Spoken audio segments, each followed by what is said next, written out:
Claro, esan duzulen, umetan ezenekiela euskerarik. Eta? Ez, Nola ikasi zen nuen? Niretzako asko impactatu nindun ondarrutar batzuk esan ziaten agun baten. Nik 16 urte esan honitun. Maite Agirrek hartu gintun taldetxo baten eskut talde bat. Niri aita hil ondoren, ni ordan hasi nintzen, ja libre izaten. Eta eskut talde horretan Maite Agirrek mendira joateko, eta ordan hasi nintzen mendira joaten, ni beti gutxi joan ez mendira, baina, bueno. Eta, oso gauza interesgarriak, ez da nola planifikatzen ziren gauzak, irteerak, eta eskuten munduko, baina, eskut ez eleizar, ez elestiarra, ze bazegoen eskut eleizaren aldekoa. Maite Agirre eta horiek nik uste eusko gazte diren, herri gazte diren inguruan zebiltzatela. Herri gazte izan mugimendua, netzako oso importantea urte horietan, eta hartu zuten zereginetako bat antza, zan jende gaztea abiltzea. Orduan, gu eskinen eskloko benilik eta puñetarik ez zegoen ezer orduan. Suerte izan genuen batzuk, hola aukeratuak izan ginen, eta orduan elkartu egiten ginen eta gauza batzuk planifikatzen genituen irteerak, mendira joatea, eta hor gauza asko ikasi genituen.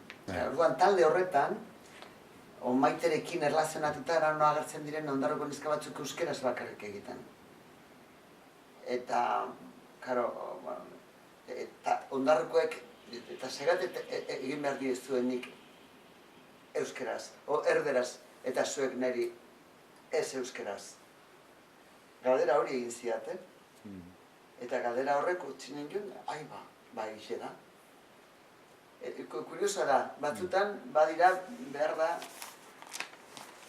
zerbaitek egiten dizu momentu baten, eta orduan, ni momentu hortatik aurrera interesatzen hasi nintzen.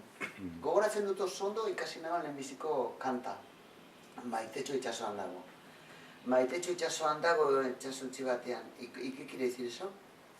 Maitetxo bai, maitia eta hori. Nik bihotzezko gauza gozuak beti euskeraz maiti eta bihotza eta lako gauzak etxeko berbetia da, baina beste guztia.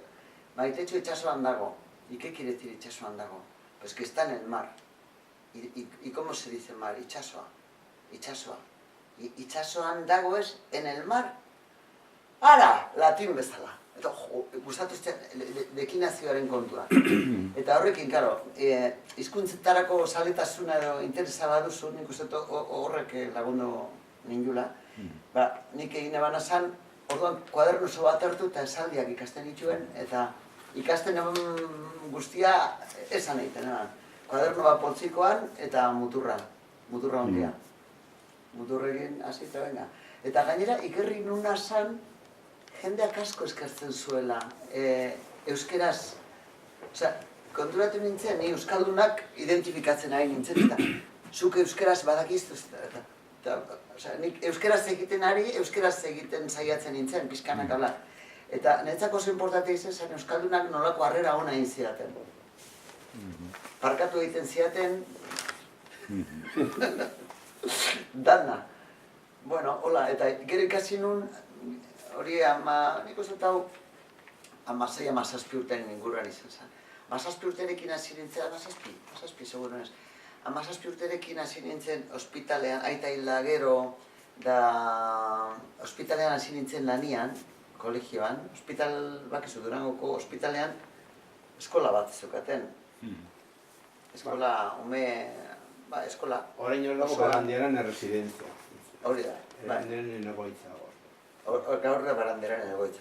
Lehen zan, ospitala hor zegoen, jente abandonatua, hau umezurtzak eta bizka danetarik, ez da, herriko problema orokorrak zeuden hor. Eta kolegio bat zeukaten bertan. Eta orduan umeak eundaka. Eta maistran bat behar zuten, ni titulorik ez neukan, baina hartu ninduten. Eta egon nintzen aita hila gero, 3 urtez hor maistra magistraitza ikasten nuen bitartean. Eta bitartean euskeraz ikasi naban. Egiten ebana zan, ume euskaldunak nire mailan bildu, jartzen nintzen ume euskaldunekin mailan, eta saiatzen nintzen euskeraz egiten. Nola saiatu ere? Nik oso ondo goratzen dut esaldi bat. Karmentxu polita zen eskatotxo bati. Karmentxu, zergatik ez zara etorri? Galdetu nion, asko galdetzea da hori, hola galdetu bat nion ere. Goizean esan etorri unean. Behan duen jakulako, zelan? Behan duen jakulako, zelan itxaron? Behan duen jakulako. Eta gero lagun baten gana, Jesus Agirreren gana, Juan, ¿qué quiere decir behan duen jakulako? Pues porque se nos ha hecho tarde. A ver. ¿Y cómo se dice por qué? Tarduan, einjakulako, o sea, y se me ha hecho tarde einjatzu. Paradigma oso egin nuen, eta pasatu naban aste bete, holako esaldiak egiten alde bat. Etzegolako klaserik, etzegoen non ikasi. Gero hau bai, gero izan genuen Patxi Zurikaraik eman zizkidan klase batzuk, ez dakit zenbat denboran, ez oso luzea ere, ez dakit. Patxi Zurikarairekin goratzen du klaseak.